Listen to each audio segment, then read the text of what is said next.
Maxkamadda darajada koowaad ee ciidamada qalabka sida ee Soomaaliya ayaa Isniinta 12 Oktoobar waxa ay xukun ku riday laba xubnood oo ay tilmaamtay inay ka tirsanaayeen dagaalyahanada Alshabaab kuwaas oo lagu soo qabtay sida la sheegay dagaal ka dhacay degmada Daynile ee gobolka Banaadir.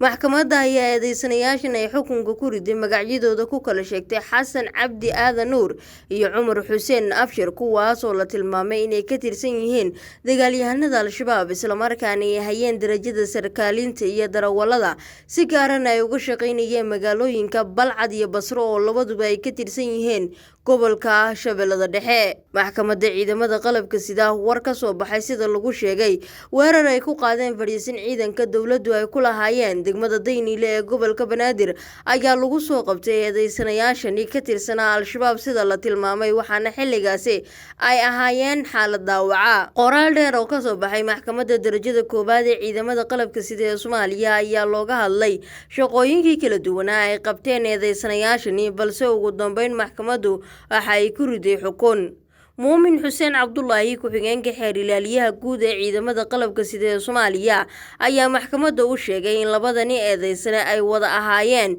gurmad laakiin ciidamadu ay u geysteen dhaawac naafayna sida uu tilmaamay. Dhankooda qareenada u doodayay labada eedeysane ayaa waxay maxkamadda ka codsadeen in loo naxariisto eedeysanayaashani maadaama ay eedeysane u ahaayeen howlgalkii ugu horreeyay ee dagaal ay ka wada qayb galaan isla markaana dhaawac uu soo gaadhay labadooda.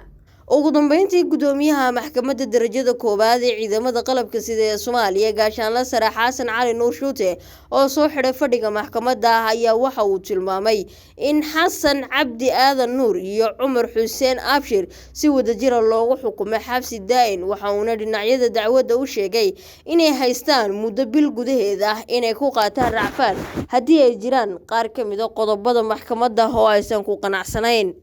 inta badan maxkamadda darajada koowaad ee ciidamada qalabka sida ee Soomaaliya ayaa xukunno kala duwan ku riday xubno la tilmaamay inay ka tirsan yihiin Alshabaab dalka dilalka u geystay ciidamada iyo sidoo kale ciidanka iyaga la fahantoodu dhibaatada u geystay dadka shacabka ah ee soo gala gacanta laamaha ammaanka.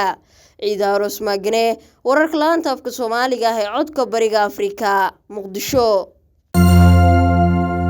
hadal oo ku hadal bishii oo dhan $7 oo keliya ku darso fariin kasta oo aad dirtaana waa ku bilaash isticmaal shabakadda ugu ballaaran geyga Soomaaliland. haddaba si aad ugu shubato adeega kaafiye fadlan garaac xidig 8 eber 8 afargees ama xidig 2 eber 2 afargees tayo waa Telesom.